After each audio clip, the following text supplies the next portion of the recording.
வணக்கம் ஃப்ரெண்ட்ஸ், இன்றைக்கி நம்ம ரொம்ப டேஸ்டியான ஒரு டீ டைம் ஸ்நாக்ஸ் தான் செய்ய போகிறோம். ரிப்பன் முறுக்கு ரொம்பவே ஈஸியாக ஒரு 10 மினிட்ஸ்குள்ளே இதை செஞ்சிடலாம். வாங்க இதை எப்படி செய்யறதுன்னு பார்க்கலாம். ஃபஸ்ட் நான் ஒரு மிக்சிங் பவுலில் 1 கப் அளவு அரிசி மாவு சேர்த்துக்கிறேன்.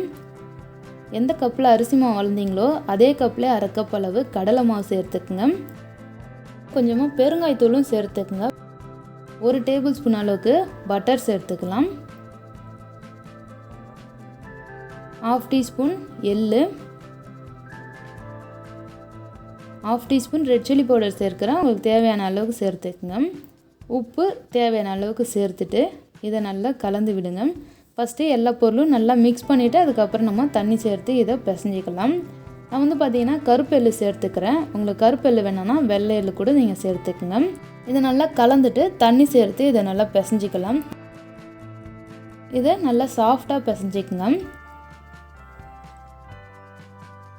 பாருங்கள், இந்த அளவுக்கு நல்லா சாஃப்டாக இருக்கணும். மாவு நல்லா சாஃப்டாக பிசைஞ்சோன்னா அந்த முறுக்கச்சியில் போட்டு நம்ம சுற்றும் போது நல்லா கட் ஆகாது, நீட்டாக அழகாக வரும். ஸோ அதுக்காக தான் பாருங்கள், இந்த அளவுக்கு நல்லா சாஃப்டாக பிசைஞ்சிக்குங்க.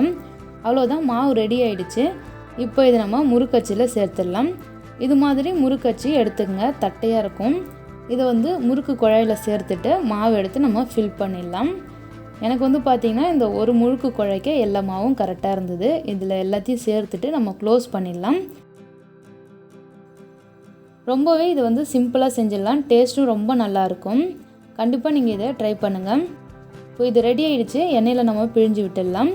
எண்ணெய் நல்லா காஞ்சிருக்கு. இதில் நம்ம அழகாக சுற்றி விடலாம். பாருங்கள், ரொம்பவே சூப்பராக நம்ம ரிப்பன் முறுக்கு நல்லா நீட்டாக அழகாக வருது. இது மாதிரி எல்லா பக்கமும் நல்லா சுற்றி விடுங்க. இதை நல்லா இது மாதிரி சுற்றி விட்டுட்டு ஒரு பக்கம் நல்லா வெந்த பிறகு அதுக்கப்புறம் நம்ம திருப்பி விடலாம். திருப்பி விட்டு இதை 2 சைடும் நல்லா ஈவனாக எல்லா பக்கமும் பொரிஞ்சு வர மாதிரி நம்ம குக் பண்ணிக்கலாம். நார்மலாக நம்ம முறுக்கெலாம் எப்படி சுடுவோமோ அது மாதிரி இதை பொரிச்சு எடுக்கணும். ரொம்ப சிம்பிள், ஈஸியாக செஞ்சிடலாம் இதை. இப்போ பார்த்தீங்கன்னா தெரியும், நல்லா அந்த நுரையெல்லாம் அடங்கிடுச்சு. முறுக்கு வெந்து நல்லா அடியிலையும் போயிடுச்சு. நீங்கள் கரண்டியில் கிண்டி விடும்போது தெரியும், அது நல்லா கிறிஸ்பியாக இருக்கும். இந்த ஸ்டேஜில் இதை நம்ம எடுத்துடலாம். அவ்வளோதான், ரொம்ப சிம்பிளாக ஈஸியாக டேஸ்டான ஒரு ஸ்நாக்ஸ் ரெசிபி ரெடி ஆகிடுச்சு.